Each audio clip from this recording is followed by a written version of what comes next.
Today, on the very first Apex Talk interview, number 01, I was delighted to recently have the opportunity to sit down with Nick Holmes, one of the founders of Club Racing UK on Facebook. We spoke about his current racing and found out a little more about Club Racing UK. I'm your host, Gary Hobson, and this is Nick Holmes. Hello everyone. I imagine this is your first time to Cadwell Park. It is our first time at Cadwell Park. How are you finding it? Because you've got glorious sunshine. To be honest, we couldn't have asked for anything better. I think it's about 25 degrees out here today. Not a cloud in the sky. It's pretty much perfect racing. Pretty much perfect. It's always a bit too hot, but I'm not going to complain because that's typically English. A racing driver complaining? I've never heard of anything like that. Never heard of that. Never. It's such a strange situation. Right, the car you're racing today is a Ford KA. Yeah. And it's racing in the Enduro car series, isn't it? It is, yes. Can you tell us a little bit about the Enduro car series? So the Enduro car series is a new series this year. Obviously I raced last year in the classic touring cars with my Vectra. A couple of guys I work with, Matt and Steph, who we're running the KA with, were helping me with that. We saw this come up and we just thought it'd be a really good series to get ourselves into. Matt's never raced, Steph's never raced, so yeah, they all wanted to give it a go, and it's budget motorsport. So. Yeah, the Enduro car series seems to be catering for this need for racing championships, cost controlled and spec controlled. Absolutely, yeah. But also give a lot of value for money in terms of track time for the money.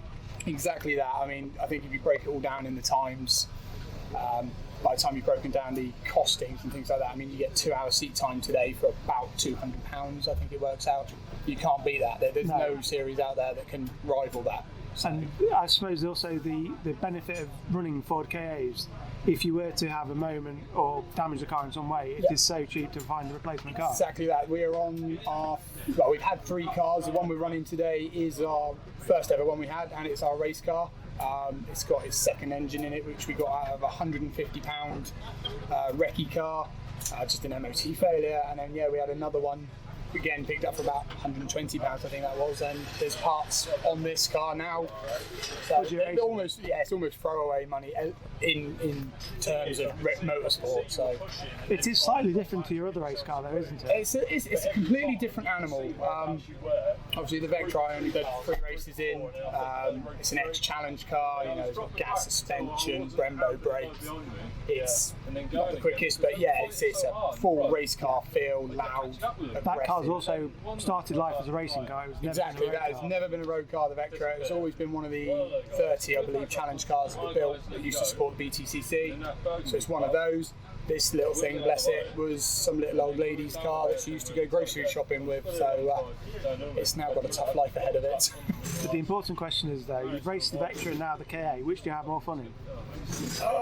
I'm not going to lie. For drama and obviously the pure racing car feel and sound, obviously you can't rival the Vectra. But the smile that you get from this KA, because you can just throw it into corners. It's so forgiving. If it does step out, you can correct it. It's not that you don't have to think about it too much, but you can concentrate more on the driving and the fun, as opposed to really set up changes and stuff. So, although the good thing is everything's locked in place, you've got parts that you have to use, and you can't adjust them. So control parts are always a good idea when you're racing. Absolutely. There's nothing we can do to the car other than play with tyre pressures.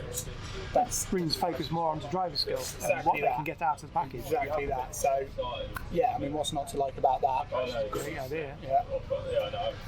So with the Enduro car series, this is the first season of racing. Have you done all of the season? Yes, so far we've done, this will be our 4th race this weekend, which is the first year of this series, so we're hoping it's only going to grow. Yeah. So far we've had a DNF at Donington due to an engine failure. Snetterton, I think we got 7th place, even with a penalty because of me. Hit a back marker. Yeah, let's just gloss over that part. Blah blah blah. That one wasn't there. Alton Park was torrential weather. We ended up picking up damage on the front right, bending a strut. So we ended up being 20th, 7 laps down. And then we're at Cadwell Park, just qualified in 6th place, literally about 5 minutes ago. We're hoping to convert that into a good result, hopefully. And so far this season, it's been a variance mixture of race lengths, hasn't it? Yes. So what's the shortest race length we've had this year? So the shortest race length we've done was Alton Park about a month and a half ago, and that was 5 hours. So it's still a long race. Yeah, it's a very long race. So that was a 5-hour race. The first one of the season, I believe, was a 6-hour at Donington. We then did a 12-hour at Snetterton, which was amazing fun. And then, today's will be 6 hours long. So. They've been saying today that the 6-hour race at Cadwell Park today is actually the longest race Cadwell Park has had for cars. Wow. So you are setting history today. Brilliant. So we are setting benchmarks for Cadwell Park. If the opportunity came up to do a 24-hour race with you would jump straight at it. 100% be there. With the 12-hour race, I was dreading it because a lot of teams employed their 5-6 drivers. We've always stuck to the fact that we would just run us three, me, Matt and Steph.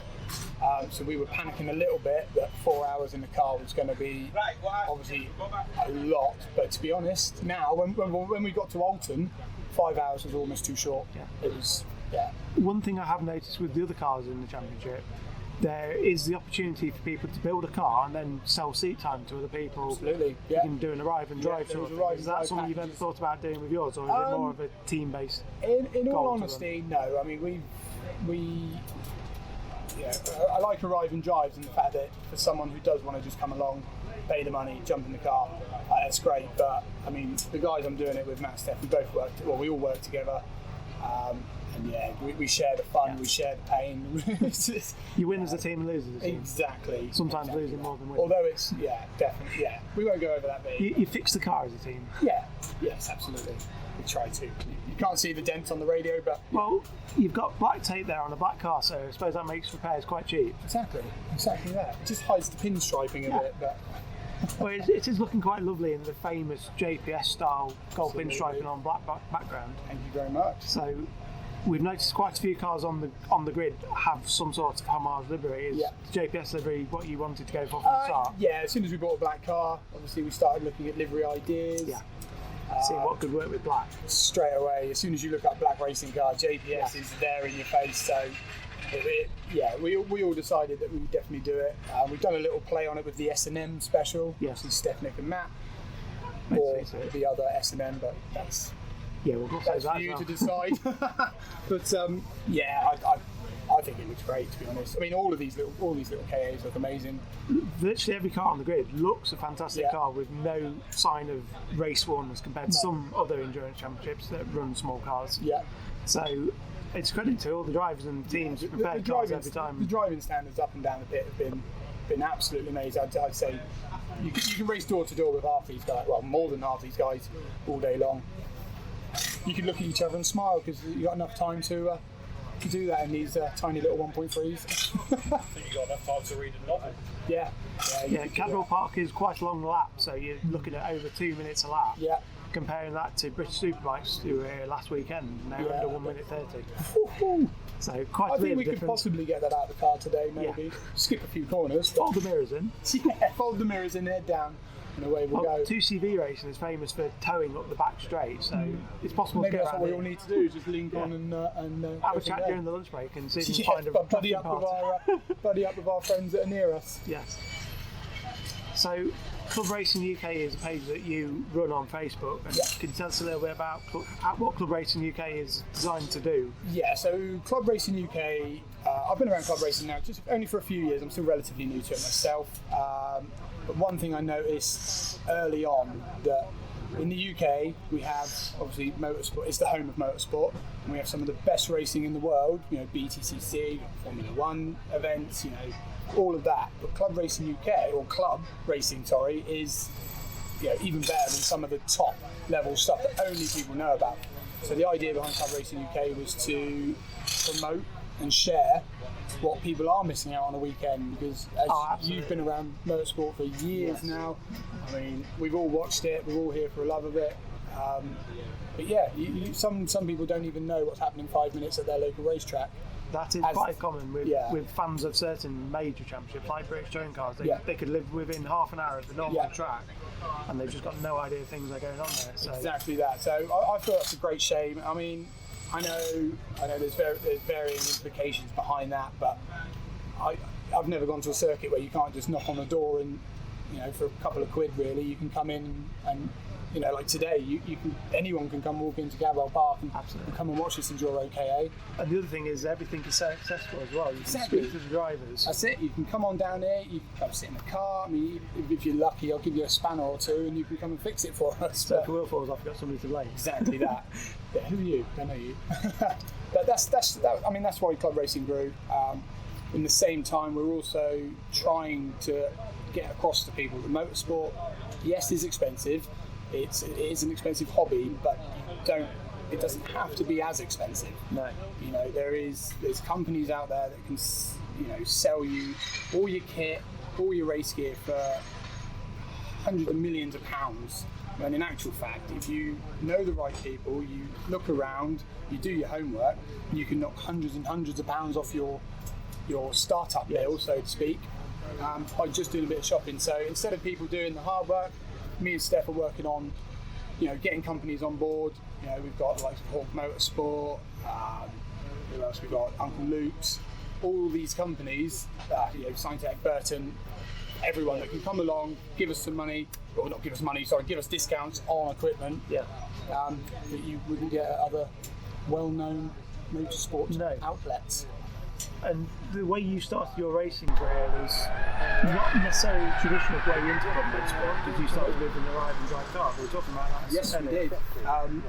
So I still to this day, to be fair, I got hold of a local company, Scruton Racing, that used to run in the Fiesta Championship. Did a bit of spannering with them. That was a massive eye-opener.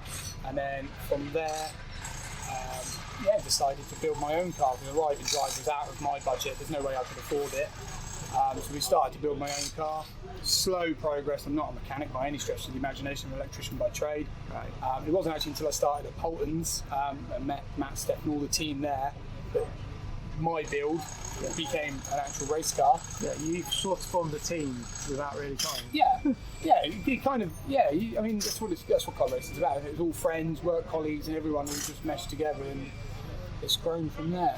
And your first race was it Brands Hatch? It was Brands Hatch in T-Mall Motorsports little Mark II Golf. Yes, I was actually lucky to be photographing that day. You were actually, yes. I caught your first ever race on camera. You did. And that was quite good. Third place in my first event. I was pretty chuffed with that. I would say Ben and Tim, absolute legends for getting me on the grid for that. Ben, tirelessly, he forced me to do my arts test. He practically held a gun to my head, though I wanted to do it.